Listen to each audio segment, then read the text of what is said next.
don't underestimate the Autocrat. Don't underestimate. And every single thing that he does, every single thing that is against democracy, against the law, against the values of normal civilized world, have to be taken into account. You cannot just tolerate this.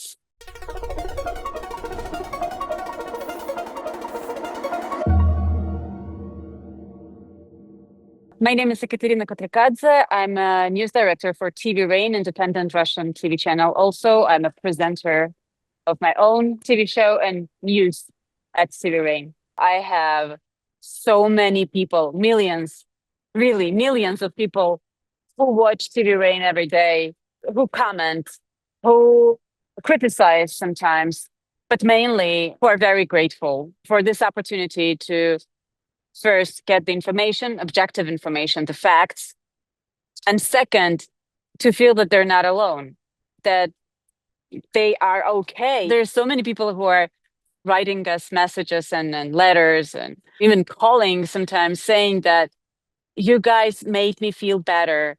I thought I was alone here, that I was the only one who was thinking that the white is white and black is black.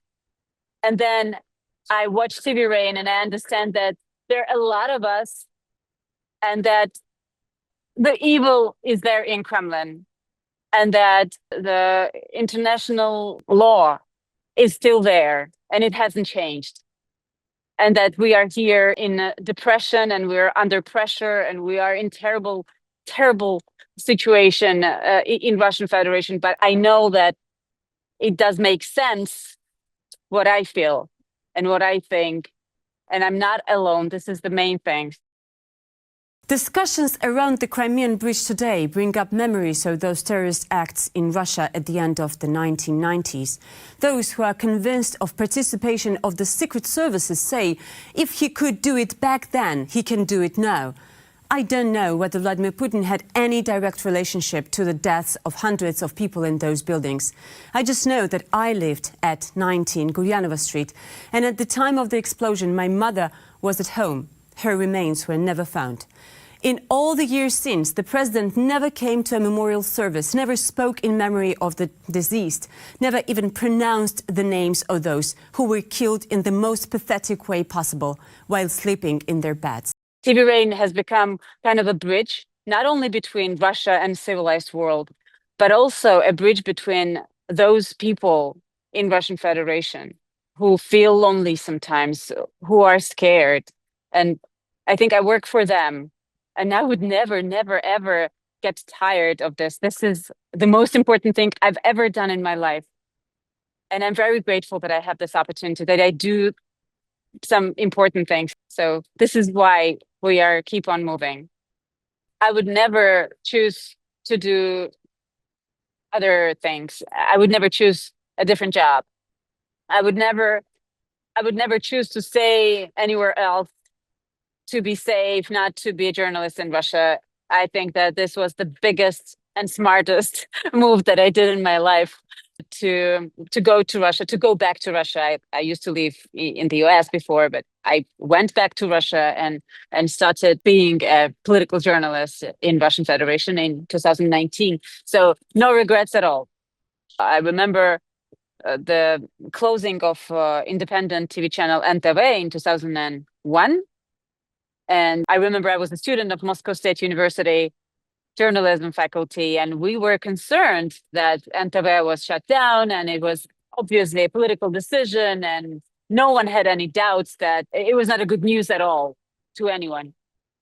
But we had a couple of small protests and little rallies in Moscow, and then we said, and we thought, okay, we have plenty of other television channels in Russia. We have plenty of other radio stations, newspapers, and we have plenty of opportunities to talk about anything and to discuss anything. And then we went home to take a rest. So it was a huge mistake. And of course, I blame myself and we blame ourselves. A lot of people in exile right now, all of us are trying to understand, to think, to analyze the steps that were taken and mistakes that were made. At that period of time, as a young student, I could not feel this. We could not feel the level of the threat. We could not evaluate what was coming next. Vladimir Putin is a very smart dictator. He was making the small steps during 20 plus years. It was not like just in a second he has crushed and ruined all democracy in Russia. No, it was like a very slow movement. I even remember Dmitry Medvedev as a president, a formal president, in between of Putin's terms in 2011 and 12. There were huge protest rallies in Moscow and other protest rallies during this all years. There were the possibilities of protesting and saying what you want to say, but he narrowing these opportunities step by step, year by year, and here we are. There is no opportunity to say anything. There is no freedom at all in Russia. We do ask ourselves, are we responsible?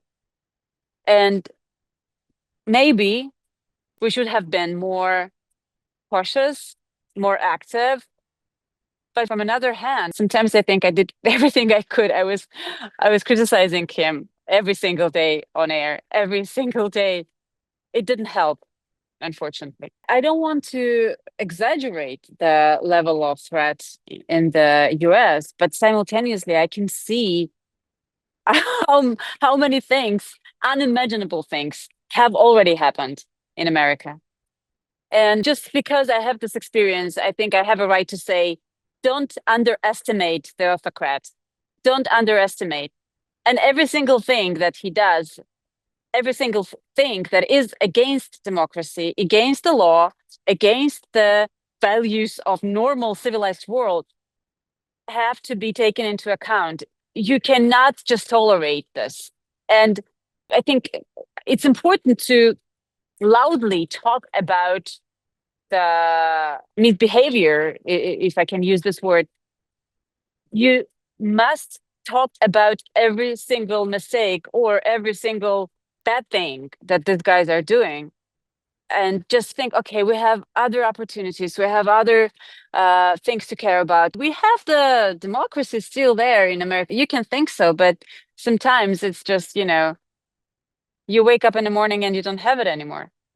Unfortunately, it is the reality. You need to fight for your rights. You need to fight for rights of other people. It's important to fight for other people because, if they came for them, it would be time when they come for you. But everyone should know this. But in general, you have to be ready that you would need to spend time. You would need to spend your resources. You would have to fight. You would have to be tired. It's not easy to control the autocrat. Yeah, yes, it takes some forces and some time, but it's really important to do this. If I was a citizen of the United States, I would definitely spend a lot of my resources and time to be there for those who are in need right now, and for myself and for my country and for my kids and my family.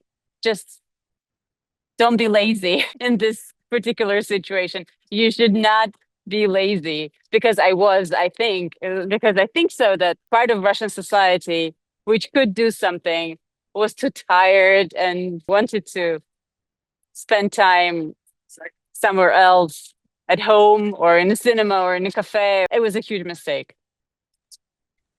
I remember when I started feeling that it would be necessary to leave the country, I almost could touch this terrible atmosphere in Moscow. It was the end of 2021. The atmosphere was getting tougher and tougher. But if we talk about the events in particular, I would name the shutting down of Memorial NGO, which made me absolutely terrified. I was feeling that catastrophe is very close, because this was a political decision, a very serious political decision. And this decision was made by Vladimir Putin. It was direction in a very opposite way from democracy, from human rights defending, from liberal values and everything that we cherish. So I was starting feeling that Putin didn't want to play democracy anymore, that Putin didn't want to imitate democracy anymore, that he was ready to go tough, to go aggressive, and not to listen to anyone anymore, even so-called Western partners. And then the war started. The first day when the full-scale invasion of Ukraine started, I mean, all of us were devastated, of course. I suppose in the world, people was devastated. But what I thought after I was crying terribly about the tragedy of Ukraine, the second thought was that we would be obliged to flee the country because it would be impossible to imagine that Vladimir Putin would start the war, would start massively killing people in Ukraine. And simultaneously, he would have the opposition or independent television in Moscow. It was absolutely impossible to imagine. So I knew that the moment was coming and it was very close. So on March 1st, they have actually shut down TV Rain and a few other independent sources of information that were still there in Russia. I knew that it was impossible to leave there, that there was a choice. And if you're asking me about decision-making process, there was actually a decision that we made. The choice was you could still be there, you could still live in Russia, in Moscow, but you would not say a word of truth about the war. And if you say truth about the war, you would be in jail. You have this kind of choice. You can stay there and shut up. You can just keep on living there, but not being a journalist. Or you can stay there and keep on doing this imitation of journalism, but not covering anything political, not covering the war, not covering repressions, not covering everything meaningful and important. And the third choice was to leave. And, of course, there was another choice. You could go to jail. I didn't like this choice at all. So we left on March 2nd, 2022. It was absolutely panic, runaway, few suitcases, 2 kids. I don't know what I put inside of this suitcases. I was like absolutely crazy and scared to death. And I remember how my husband was very late from work. And I was thinking that he would be arrested immediately. And I was telling him, I was calling him on phone, and I was telling him, don't stop at the entrance of the building if you see a black car standing there. If you see there is a black car, please just keep on moving. Just tell taxi driver to move. And he was telling me, okay, if I keep on moving, where am I going? Where do I go? And I said, I don't care. I was screaming, I don't care. Just don't stop if you see a black car in front of the building. There was no black car there. So that's why he came home and we left. I have never changed my work. I did pretty much the same that I was doing in Russia during this few years that I spent at TV Rain in Moscow. I'm doing pretty much the same. It's funny to acknowledge that nothing has changed from this point of view. Every single day, I go to work and I cover Russia and I ask questions. I try to get the answers. Unfortunately, not always I get the answers from the representatives of the government of Russian Federation, but still I do cover Russia as I did before. The principle of journalism has never changed for me. This is exactly what I was dreaming about, meaning the journalism, the real journalism. If you go into details, you can see the difference that the war is going on and the attitude of different people is very different towards myself and my TV channel. YouTube is still available in Russia. YouTube has become the main platform for the opposition channels, opposition figures, opposition bloggers, and so on and so forth. So YouTube is a new television in Russian Federation. It's not blocked so far. They do fight it. They do try to make it more slow or break it somehow, but it's still available. And people in Russia know how to use VPNs. So this is the main source for them, and this is the main platform for us. We do everything on YouTube. We have news bulletins 3 times a day. We have interviews, special projects, different projects on YouTube. It works. People do watch YouTube. It's actually becoming a very popular alternative for the population. Eventually, we are getting ready to the situation when Russian population would not have any kind of opportunity to use YouTube. It's going to be the different life. it's astonishing. But still, we are having approximately 18, 20 million people watching TV Rain. Of course, all over the world, but mainly in Russia. The biggest part is in Russia. We know that there always is a specific threat coming from Moscow. We know that there were our colleagues who actually went through the poisoning and they were threatened by some people. We have calls incoming on Telegram and attempts to break our social media and WhatsApp and Instagram and Facebook and TikTok and everything. There are attempts to break it. And also messages and calls from Russian propagandists. This is the game, and maybe some kind of light threat, or just they are calling us to let us know that they remember us. But I know that they do remember us because I am a foreign agent. I have several administrative cases in Russian courts. My husband is also a foreign agent, and he is in a list of search inside Russia.